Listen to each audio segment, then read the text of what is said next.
Saya mau nanya, boleh nggak saya membenci ibu kandung saya yang telah melahirkan saya, tapi beliau meninggalkan saya sejak saya umur 3 tahun. Sampai sekarang saya 31 tahun. Dari kecil saya dirawat oleh nenek saya dan uak saya. Saya hanya tahu nama ibu saya di rapot SD saya.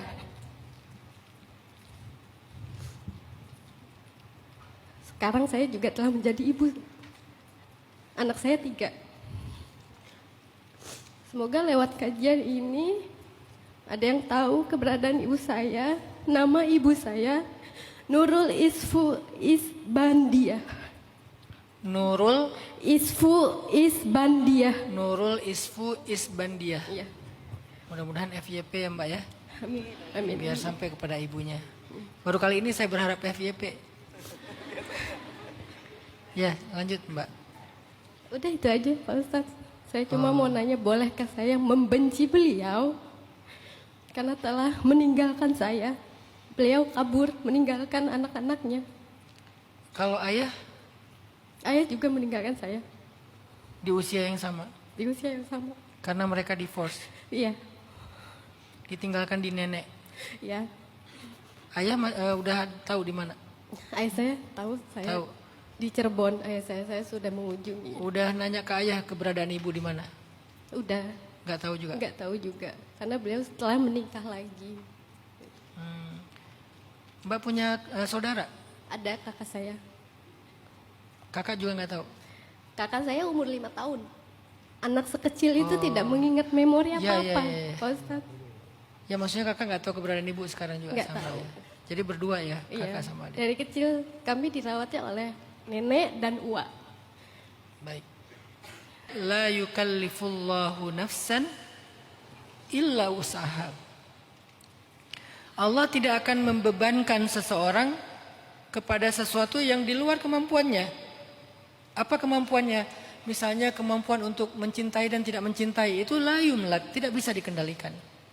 Jadi kita kadang-kadang nggak bisa mengendalikan untuk tidak mencintai seseorang, padahal itu nggak boleh kita cintai gitu, nggak bisa dikendalikan. Perasaannya ya, yang bisa kita kendalikan adalah perilakunya, ekspresinya, sikapnya.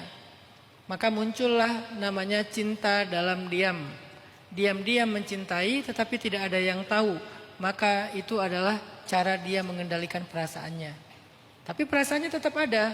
Cuman dia tidak pernah menyatakannya, tidak pernah mengekspresikannya. Maka kalau itu berlaku dalam cinta, berlaku juga dalam benci. Kadang dia muncul begitu aja dengan berbagai macam alasan di masa lalu. Dan kita nggak kuasa mengendalikan. Kita tahu ini nggak baik buat saya, juga nggak baik buat orang tua saya. Tapi saya nggak kuasa mengendalikan rasa ini gitu. Itu namanya la yukallifullahu nafsan illa wus'aha yang di akhir surat Al-Baqarah. Kemudian setelah Allah menjelaskan hal-hal yang tidak bisa kita kendalikan, Allah mengajarkan kita doa. Apa doanya? Rabbana la tuhammilna ma la taqata lana bih. Salah satu di antara doa yang panjang, wala tuhammilna ma la taqata lana bih. Ya Allah, jangan pikulkan kepada kami apa yang kami tidak mampu memikulnya. Dalam cerita Mbak Intan adalah rasa benci. Maka coba Mbak Intan sering-sering baca doa itu. Karena rasa benci itu syai'un la yumlak, sesuatu yang nggak bisa dikendalikan. Dan itu berat rasanya di hati kita, sehingga Allah mengajarkan doa Rabbana wala tuhammilna ma la taqata lana bih. Ya Allah, jangan pikulkan kepada kami apa-apa yang kami tidak sanggup untuk memikulnya. Bisa ujiannya adalah perasaan cinta, perasaan benci, perasaan marah, perasaan dendam, perasaan sakit hati. Itu kan semuanya perasaan yang nggak bisa dikendalikan.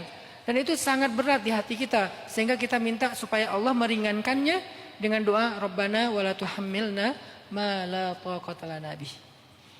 Jadi saya nggak akan memberikan fatwa tentang boleh dan tidak boleh, karena kata boleh itu menjadi validasi, kata tidak boleh itu menjadi judgement. Saya lebih suka memotivasi Mbak Intan untuk mengambil sebuah langkah-langkah yang insya Allah konstruktif buat mentalnya Mbak Intan. Konstruktif juga kelak buat hubungan antara Mbak Intan dengan orang tua. Apa? Rabbana la tuhammilna ma la taqata lana bih. Dan kita doakan semoga Mbak Intan suatu saat di waktu yang tepat, di waktu yang nyaman, Allah pertemukan kembali dengan ibunya. Dalam keadaan yang lebih baik, dalam keadaan yang Allah sama-sama meridhoi keduanya, insya Allah. Allahu a'lam.